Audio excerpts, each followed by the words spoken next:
Hey folks, we're at the 21st annual air show at the Columbus Airport. And before we get started with the airplanes, we want to talk about this car behind us. We'll let the crew start first. Tell us a little bit. Well, first off, tell us your name. My name is Freddie Sibley, and we've been racing these cars for about 43 years. Good gracious. A lot of experience. Yes, sir. Okay. Paul, tell us your name. Paul Miller. And you're the driver. Yeah, well, I'm one of them, and he drives as well. So Oh, really? Yeah. Okay. Now, they were telling me that this car will run faster than most of these airplanes out here, like 300 miles an hour. Pretty much. 300 miles an hour. We're going to look at this thing. Come on around. Y'all going to have to explain to me what's going on now. It's sitting mighty low to the ground, I know that. Do you jack it up any, or do you leave it? No. Do you leave it low? No, How do you keep it on the ground? The engine is in on a 1.5 degree down angle, so the faster you go, the harder it hugs the ground. Oh, really? I was looking for a way to trim it. Is what they would say in an airplane, but you don't trim. Well, The faster you go, the closer. If you hit a good bump and get it pointed up, it'll go just as fast. I'm straight up. sure it will. I'm sure it will. Do you go in and clean the runway before you get out there so there'll be nothing on the... No. Well, the airports are a little different than the racetrack. At a racetrack, they clean the track. Right. And then at the airport, you pretty much got what you got out there. So we'll go out and we'll pace it with a car. If we see something, we'll pick it up. And if we don't, we just truck on. Okay. What size engine is that? It's a General Electric J85. How many horsepower is that? 6,000. 6,000. Now, how many gallons of fuel does that thing burn in just say when you're out there running it? 24 gallons. 24 gallons in just that little Quarter mile. And that's the fuel tank. We'll move around here. Okay, we're back. Let's step over here and look at the fuel tank, and Paul, one of you gonna have to explain this to me. I guess this is the fuel tank here, right? Yeah, this is a fuel tank. This fitting you see up top is air fitting. What we do is we put 14 pounds of air in the tank to push the fuel out of the tank. The tank has two big fuel lines at the back of it, and they're both out lines. There's no returns because it has two fuel pumps on the car. And it'll use this tank through the fire show and the actual run. It'll use 24 gallons. Okay. And at over 300 miles an hour. Yeah.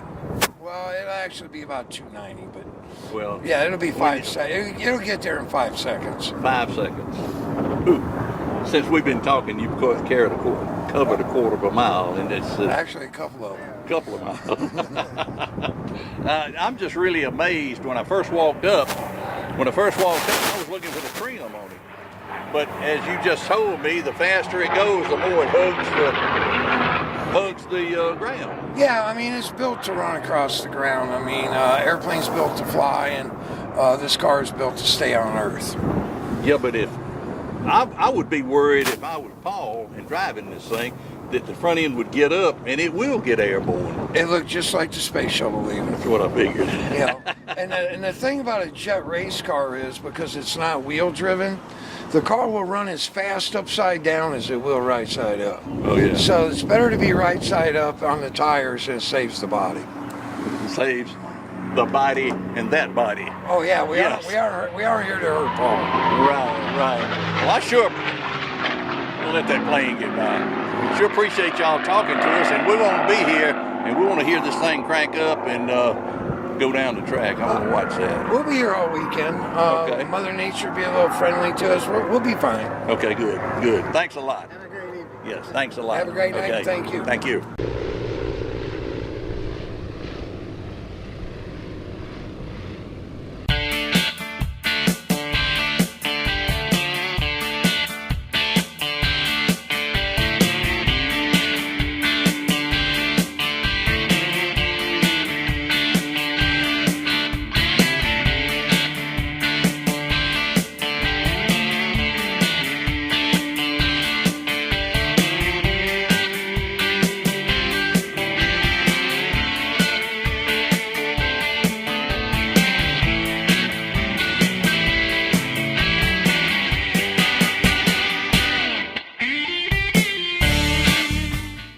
just ran into an old friend. Well, it's not an old friend, but we've been friends a long time. I'll put it that way.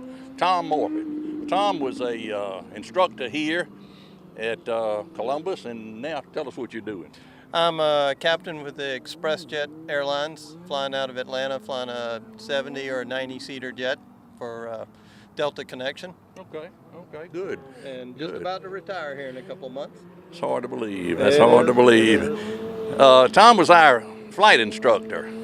I think you filled in one day for George Wade. I believe you're right. That's a long time ago, but yeah, that was the start of my aviation career. Yeah, you'd just become an instructor back then. Yeah, that was a long time ago. It was. But anyway, it was a lot of fun. Had a lot of fun with Wayne over there. He's old retired pilot, the guy on the right, and then Jimmy Hall. He's on the left. He's got a plane. It's across the runway there. He's got a Cherokee 6. But just running into a lot of old friends, and it's really good to see you. Yeah, it is. Flying jets are different from flying those Cessnas we used to fly. Yes, it is. It is different, but we've got a antique 1952 170, which is a conventional gear tail dragger that my wife and I both fly. So I keep my hand in the small airplanes and also fly the jet. That's great. Great. It's great. It's great seeing you. Well, it's good to see you. I didn't even look at your name tag. Wayne said, "You know who this is?" And I said, "God."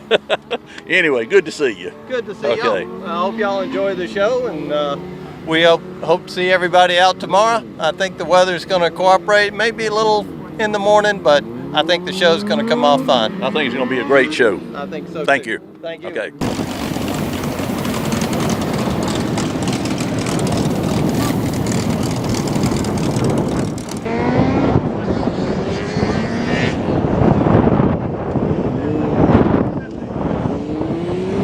Hey folks, we're here with at the air show. Well, actually, this is a practice today. This is Friday. Tomorrow and Sunday will be the actual air show. But we're getting around, seeing people, and we ran into Bob here. Bob, tell us your name and where you're from and all that. My name is Bob Hollingsworth. I grew up in Birmingham, Alabama, and went to Auburn University and War Eagle. War Eagle. Bob went on to become an aeronautical engineer. Now, I would have liked to have done that, but I just wasn't smart enough. Well, somehow I got through it, Somehow. and I wound up doing structural analysis in the airplanes. Okay. He did structural analysis on airplanes, which sounds pretty complicated to me, but you were with Boeing at the time? I have been with Lockheed. I have been with Boeing. I have Okay. been with Vought Aircraft, and worked also with several other aircraft companies. Okay. We've had quite an exciting career. Yes, I have. And Talking to you, how successful you were. Talking to Tom, now he's flying jets, and here I am, Well, I'm retired. That's You're what tells retired. me. Well, So, that's good, and loving it, yes, I am. and loving it. Tell us about the airframe. You were more in design, weren't you? More analysis. We had designers that would bring us a design, and structural analysis engineers like myself would. You were a structural analysis engineer. Correct. Okay. And that we would analyze and make sure that all the loads that were coming through the airframe from the wings all the way to the fuselage they were sufficient to let the airplane fly without falling down. Okay. I've seen some of these stunt planes. You didn't work on any of those, did you? Negative. I don't see how those wings stay on when they are super analyzed, I'm sure, but every now and then they still have an accident. Okay. When a plane crashes, do they call y'all to go in and take that thing and look at it and see what happened if there's a structure failure? I was not part of it, but typically the company would have a crash analysis team, depending on the kind of airplane that went down. Right. And they would go out and analyze all the. Okay. So you were in California how long? I was in California probably for 15 years. Okay. And you've moved back here to the Valley to Phoenix City now? That's correct. Okay. Well, I'm not smart enough to ask any of those technical questions. I'm not smart enough to answer them anymore. Just because you retired don't mean you forgot that. I'm sorry. No, I enjoyed it. It was a great career, and then you know, when it's time to go, it's time to go and let somebody else take over. Good attitude. So, We really appreciate you talking you to got us it. Thank you today. very much. Thank you.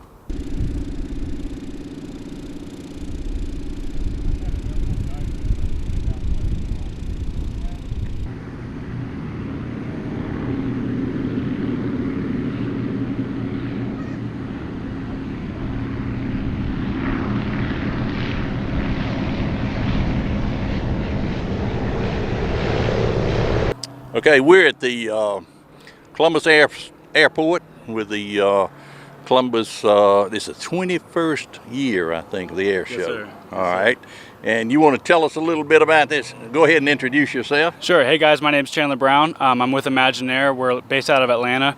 We're an air charter, air taxi, and so what we have here is the Cirrus SR-22. This is our main airplane that we use. We're a fleet of Cirrus SR-22s. Basically, what we do here is you call us up. We'll fly out to the airport where you're at, pick you up, fly you to the airport that you need to be. And the reason that we use the Cirrus SR-22 here is because it's a high-performance aircraft. It will get you where you're going, where you need to be really, really quickly. It's kind of like the Mercedes-Benz of airplanes, if you want Yeah. to say that. And that's how we kind of. What horsepower is that? That's about 310 horsepower. That's what I was going to say. Yes, It's sir. probably a 300 horse. I was looking at that hood. Correct, there. yes, sir. That's pretty good size hood Yes, there. sir. And with the Cirrus SR-22 and any Cirrus aircraft, it has the CAPS protection system, which is a parachute that blows out the back end of the aircraft in case of an emergency. Then it'll bring you safely down onto the ground. Yeah, I really like that parachute. I was reading about that the other day. That's, Yes, sir. That's pretty neat. Yes, that's sir. Pretty neat. Yeah, That's it's pretty definitely an added safety feature. neat. All right, so in any airport you're at, you'll come by and pick them up, Correct. take them wherever they want to go. Correct. Yes, sir. Yeah. If you look us up at Imaginaire.com, you can book flights online. You can also, there's a phone number on our website as well that you can look at, and you can book flights through our customer service representatives as well. Great. Yes, Are sir. you the pilot? I'm not the pilot. JP is our pilot right over there, but I helped him out today. Wave at us, JP. All right.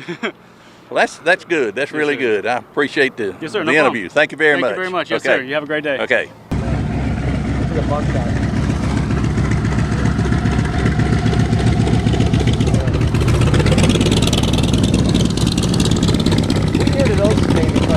All right. We're here with Scott and Jim, and you can tell us about this airplane and what's going on. Well, this is a Douglas C-54 Skymaster. The military called it a C-54. Civilians called it a DC-4. It's here representing the Berlin Airlift. This is a flying museum. The Berlin Airlift, I don't know if you're familiar, after World War II, Oh, yeah. the United States helped the people of Berlin. This is the only airplane in the world that can still fly that participated in the Berlin Participated. Airlift. That's amazing. That's amazing. That is amazing. Now, where are you guys from? I'm from a town west of Toledo, Ohio, Wauseon. Okay. Okay. Where are y'all based, I guess you would say? Where is this plane based? Toms River, New Jersey. Okay, so you flew it down this morning? No, we left from Winston-Salem, North Carolina. Oh, so you went to an air show up there and then No, we came do here. our winter work in Winston-Salem. Oh, okay. Okay. See, right Do your now- maintenance work. Our biggest problem for our foundation is we don't really have a home anymore. Our headquarters is Toms River, but we used to have a hangar that got damaged in a hurricane. Okay. So now we kind of live on the road. Like Jim said, Winston-Salem is where we do all our winter work. And then this is our first event of the year. So Okay. we left from there this morning and We're, we'll be on the road all year. oh, okay. Well, we're glad you came down. Can we go inside? Absolutely. Okay. All right. Chris, you think you can make it inside? All right. Let's try it. Well, welcome aboard. This is our airplane, the Spirit of Freedom, 1945 Douglas C-54E Skymaster. You can see we outfitted the inside like a flying museum. And all these exhibits in the cases and on the cases down on the floor are mementos and history from the Berlin Airlift. A lot of people don't know about the Berlin Airlift, but it's a very important part of our American history and air power history. After World War II, the Allies that won World War II couldn't decide who would get the capital of Germany, Berlin. So they split it up, and that's what this map is. It's a depiction of how the different countries decided to divide up Germany. The English took this northwestern part, The Americans took the southern part, the French took the southwestern part, and the Russians took the eastern part. Now the problem was the capital city. The capital of Germany is Berlin, and it was in the Russian part. Well, they couldn't decide how they were going to divide up Berlin, so they divided it into parts too. And this is what that looked like. This is a blow-up of this. So the city of Berlin got divided. French, British, American, and Russian. So the problem was there were all these Americans and British and French completely surrounded by Russians. Well, 3 years after World War II, in 1948, the Soviets decided they wanted the whole city. So they closed off all the roads, all the waterways, the rivers, the canals, and all the railroads, and decided they're going to try to starve all the people in the city, basically hold the whole city hostage until the Americans went away. Well, we decided we weren't going to do that. So we flew in all the supplies the city needed for a year by airplane. Only airplane. No trains, no trucks. Everything the Berliners needed, from coal to food to milk, the necessities of life were all flown in on airplanes just like this. That's why we're here. This airplane was one of the airplanes, one of the 330 airplanes like this that helped make the Berlin airlift happen. So I'll show you some more things in here. Let's say, watch your step. This is our tow bar. So let's see, what else can I show you?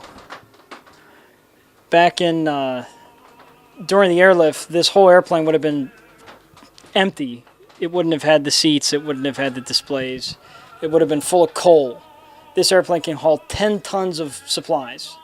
Most of them in the Berlin airlift carried coal. If it was 1948, this would be sacks of coal stacked up to our waist high. I'll take you to the cockpit. All right, so this is the cockpit. We just landed from Winston-Salem, North Carolina, and if you come visit the airplane, you're welcome to come up here and see all this. This is a very busy cockpit. It takes a crew of 3 to make this airplane fly. I'm the co-pilot, the captain sits here, and then we have our loadmaster, Jim, who runs around the whole back of the airplane looking at the landing gear and the flaps and stuff like that. You can see how complicated it is, and keep in mind this is 1945 technology. On a modern airplane this would all be glass screens, but back then it was all round dials just like this, and this stuff all still works. It all still does its job. This airplane is so well built it'll probably be flying 100 years from now. Let's see what else I can show you here. This is our mascot. We call this Berlin in honor of Berlin, and she flies around with us. Not on the instrument panel when we fly, though.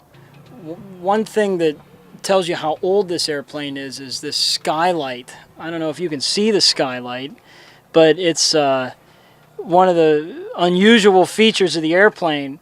Back then, navigating was so difficult they had to use star sightings, just like ships at sea hundreds of years ago.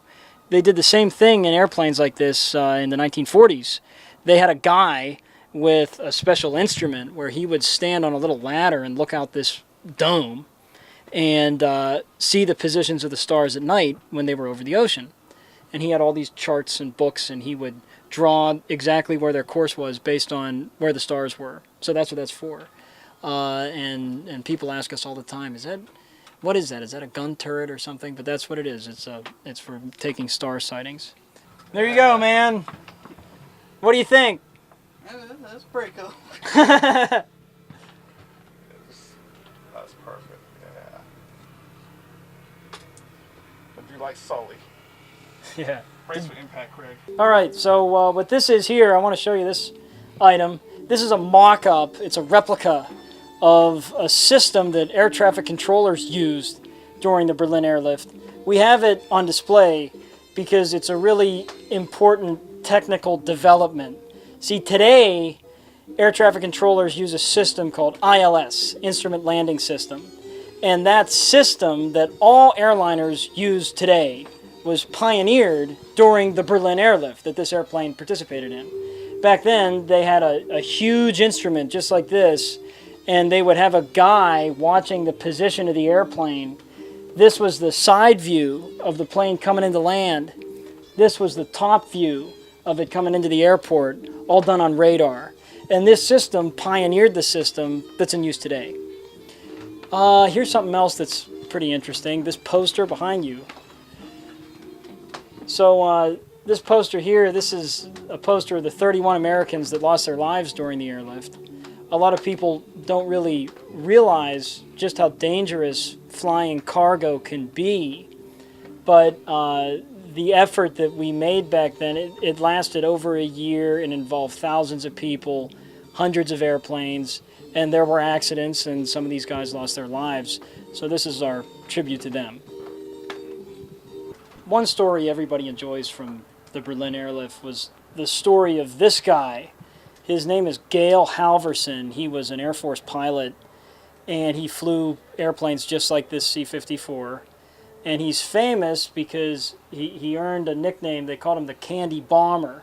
What he would do when they were flying supplies into Berlin, you got to keep in mind, everybody back then in Berlin was very poor. They didn't have much to eat. The children of the city hadn't had any toys or candy since World War II. So what Gale did was, as sort of a human gesture, he decided he would drop little candy bars on parachutes to the children. And we have this little parachute in here with a little candy bar wrapper on it. And Gale became pretty famous for doing this. He dropped hundreds and hundreds of candy bars, and everyone in Berlin was crazy about him. It became so popular that all the pilots in the airlift started to do it. And Gale is 97 years old. He's still alive, and he still flies this airplane. We had an event with him not long ago, and he's a wonderful human being. But it's a great story, the story of the Candy Bomber.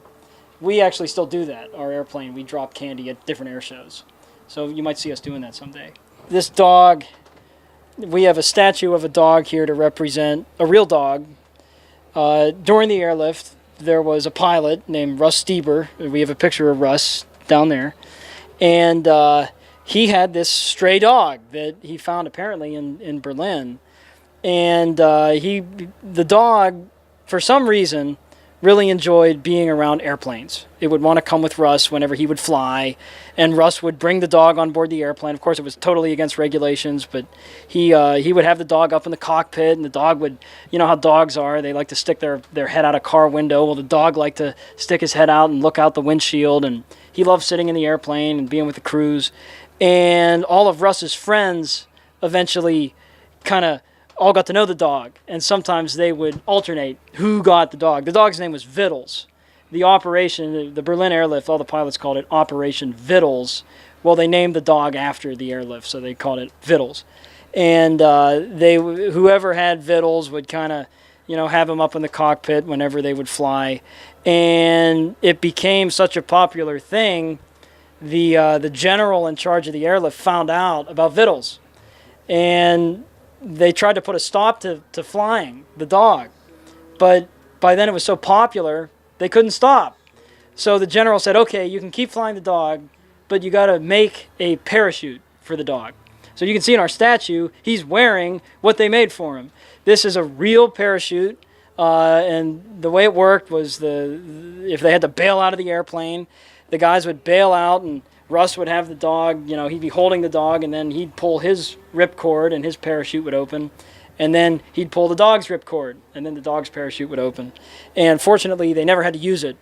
But it was a favorite story from the airlift. So that's Vittles.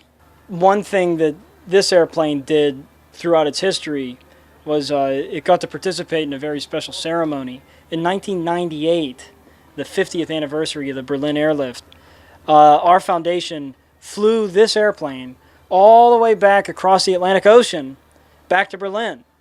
So they flew it halfway around the planet to be there to commemorate the 50th anniversary of the Berlin airlift. And these are pictures from that event.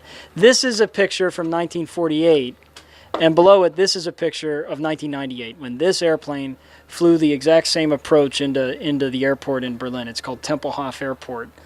And it was a wonderful ceremony. The President of the United States was there. It was people from Berlin came who were children at the time of the airlift, were now grown up and came back to see our airplane. You got to keep in mind, our airplane, this C-54, was one of 330 that participated in the Berlin airlift. And there were so many airplanes and so many flights, they were landing them at a rate of one airplane every 3 minutes. That's one airplane every 3 minutes, 24 hours a day, 7 days a week, for a whole year to deliver all the stuff the people of Berlin needed. It's an unbelievable thing. It's never been topped in terms of logistics, and that was 70 years ago. So if you're in town, come on out to see our airplane, the only one in the world remaining from the Berlin airlift that still flies.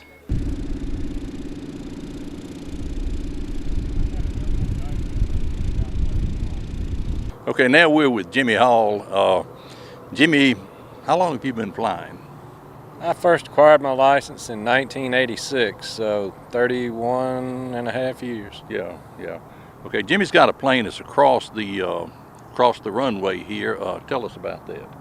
Well, it's a Piper PA-32-300, also known as a Cherokee 6. Carries 6 people. It will carry 6, not full-size people unless you light it on fuel, but yes. Okay. Do you fly your plane much? Not as much as I would like. It's grown to be a very expensive hobby. Well, yeah, it has. Okay, tell us, do you know much about these shell planes here? Many years ago, I grew up out in Pike Road, Alabama, and a friend of mine had a fly-in, a T6 fly-in, and I met one of the original Airshell pilots, and his brother, I believe this is his plane, Mark Henley. Okay, number 1 plane. I believe it is. Where I grew up out in Pike Road, my friend's father had 2 of these. He had 2 T6s, had a Stearman, had a Cessna 195, and a Piper Cub. He took me up in the Stearman one day and told me to... Wait a minute. Stop right there. The people that's watching don't know what a Stearman is. Tell them. Well, a Stearman is a bi-wing airplane manufactured by Boeing. A lot of people, I didn't know that until I was looking at Pete Page. He used to have a Stearman right over here, and I looked down and it said Boeing aircraft. I did not know that.